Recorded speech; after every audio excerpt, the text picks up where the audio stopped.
So remember when our biggest worry was students copying and pasting into ChatGPT? Oh no, this is bad, Dave. This can't get worse. When we were having faculty meetings about detection tools and academic integrity policies? Well, as we covered last week, Canvas just announced that they're, quote, solving that problem by making the choice for everyone. Ladies and gentlemen, I am announcing ChatGPT inside Canvas. So Instructure partnered with, got into bed with OpenAI. So this is no more students sneaking off to external AI tools. The AI will be in the LMS, built into assignments, automatic grading using course rubrics via AI, and entire pedagogical approaches rebuilt around conversational AI.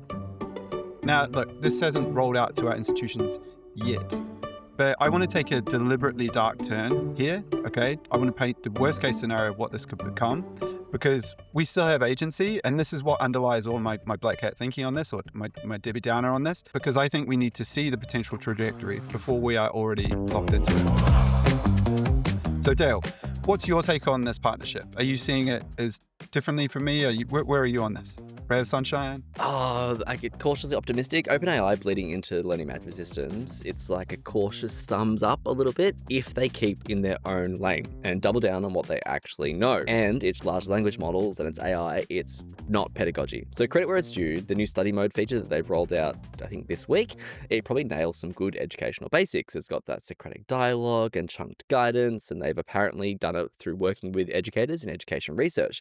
But let's be clear, their motives still feel a little bit more Silicon Valley than Socrates. So I think this OpenAI study mode, it's good, but it's very base level. It's promising, it's not complete. So let's hope that OpenAI's chase for growth, because that's what it is. This is very much led from their go-to-market string, doesn't drown out the voice for good pedagogy, good teaching, and good learning.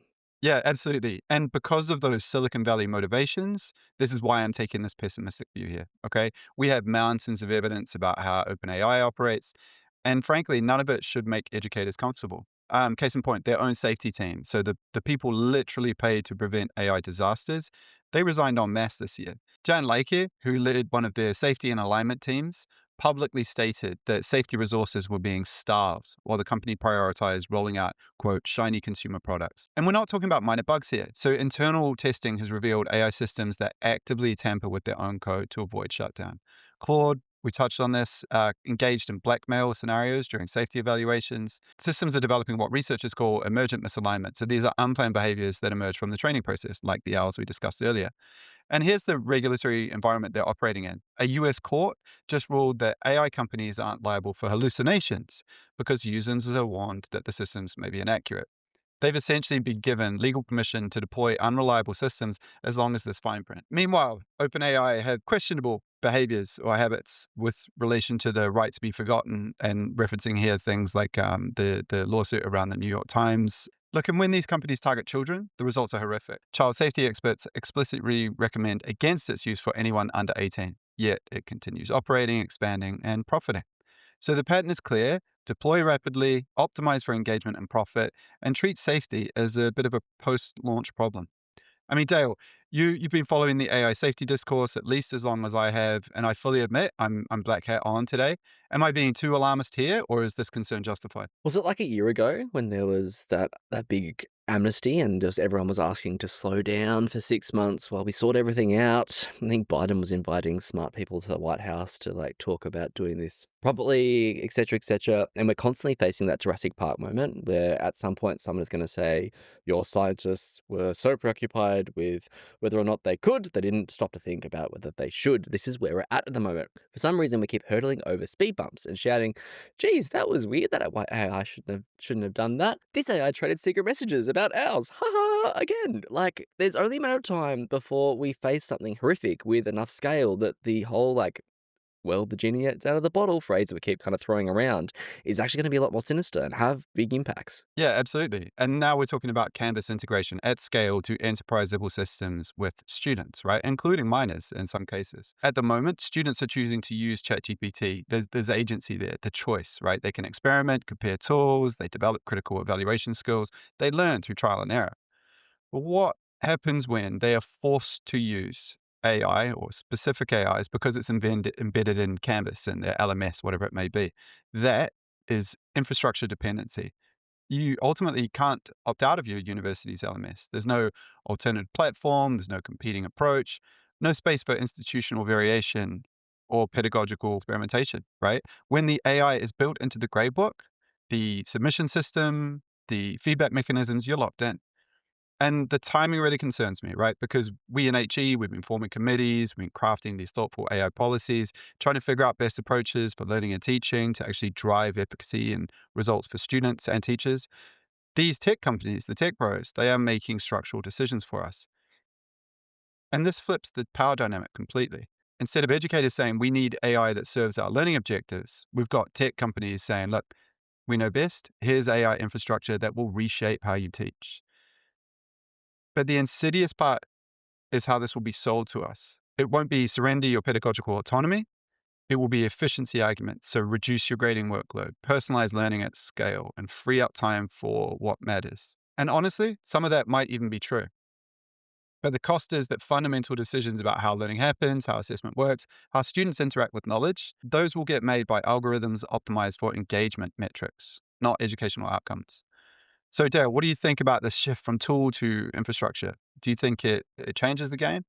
I'm probably going to disagree with you here. I don't really see the difference between tool and infrastructure in this capacity, and perhaps the quicker it gets embedded into our LMSs, it's there. There's less of an excuse. We can stop this silly dance of yes, no, use AI, don't use AI, and we can just get on to accepting it's there and working with it. But perhaps I'm not seeing the entire dark side here. Like you've touched on it, but That's come on, almost an invitation. That's an put the invitation. black Come on, beanie on. I'm just going to black out my camera. So worst case scenario. So worst case scenario of what disappears when AI becomes mandatory infrastructure. We talk about teaching students extended cognitive hygiene. So how to appropriately trust and question AI outputs, how to maintain independent critical thinking in an AI saturated world. But then how do you teach critical evaluation of a system when the same system is grading their work, providing their feedback, and structuring their learning experience? They own the vertical, if you like. Design over detection was our initial best response to AI-generated work. So we focus on learning outcomes that matter and designing assessments that reveal genuine understanding.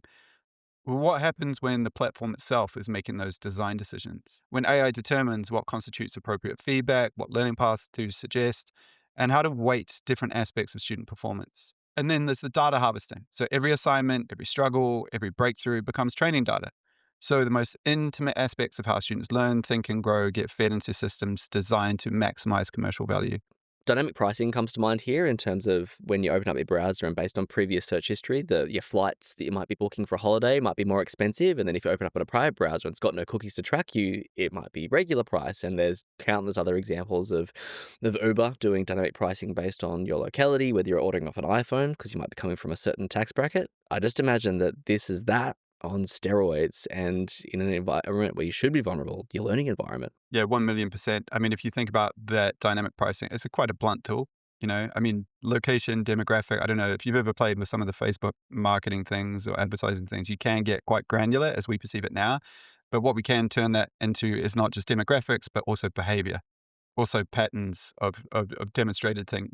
That flight might be $422 you'll resist. 423 is the point you crack. I might have quite a different tolerance on this. You know what I mean? And so that could be down to the minute and browser. Like it's nuts. But look, we're not just talking about privacy violations. We're talking about who gets to understand how learning works, who controls that knowledge, and who profits from it.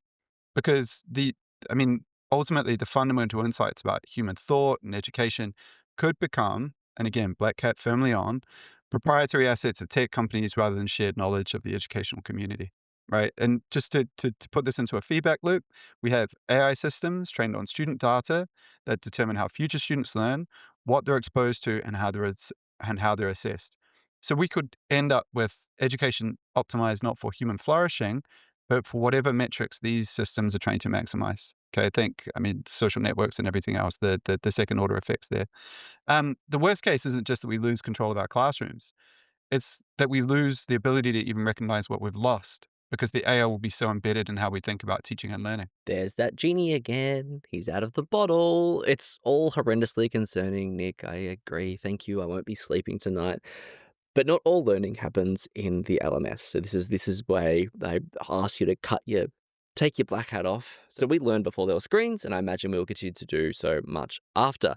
And I'll preach my thoughtful centaur approach here that I've been talking about a lot about lately. I'm going to release a book on the thoughtful centaur. I appreciate that the panacea for a lot of these people who are embracing AI is going full cyborg. No concept of where we end and where the computer begins, but a clear line of what we are as humans and a really considered approach as to where we exist as carbon life forms. So talking, communication, solving problems together, critically thinking together, and where that black mirror screen thing that is over there that's taking all that data and using it against me to make my flights more expensive. Yeah, I think that's actually a really important reflection. I'm 100% cyborg. And I wonder if what that does is it makes it a bit easier for me to slip into these things. That delineation isn't very clear, you know? I mean, and again, I acknowledge I'm deliberately painting the darkest timeline here again, because show a direction of travel so that we can avoid it, right? We still have agency. Let me be more optimistic, right? So like Black Beanie coming off, but yeah, Welcome maybe back. Black Beanie. What's the song? Balaclava, right? Yeah. How do you wear your beanies, you Kiwi weirdo? But it's a family program. Maybe OpenAI will surprise us with thoughtful implementation. I mean, maybe institutional resistance will force better practices, and maybe I'm just being paranoid. Yeah, that cyborg in me, ghost in the machine. But look, here's the thing about infrastructure decisions, though. By the time you realize you made the wrong choice, the switching costs are prohibitive. Social media platforms, we watch them become too big to fail before, too entrenched, too entangled in our society before we understood their social costs. I want to stress the other reason I wanted to take this dark turn on it is this Canvas-OpenAI integration isn't live yet. We still have time to ask hard questions, demand transparency, and insist on educator control over pedagogical decisions. I fully acknowledge and recognize what you're saying, Dale, in terms of the use of educators as consultants with things like the teacher mode and everything. But maybe this could be an institution-led discussion in terms of engaging. Who knows? But ultimately, I'm not a denier. I'm all for AI. The question isn't whether it belongs in education. It obviously does. The question is whether we get to remain in the driver's seat, or whether we're about to become passengers in someone else's vision of what education should become. Well done, Nick. Chills down my spine.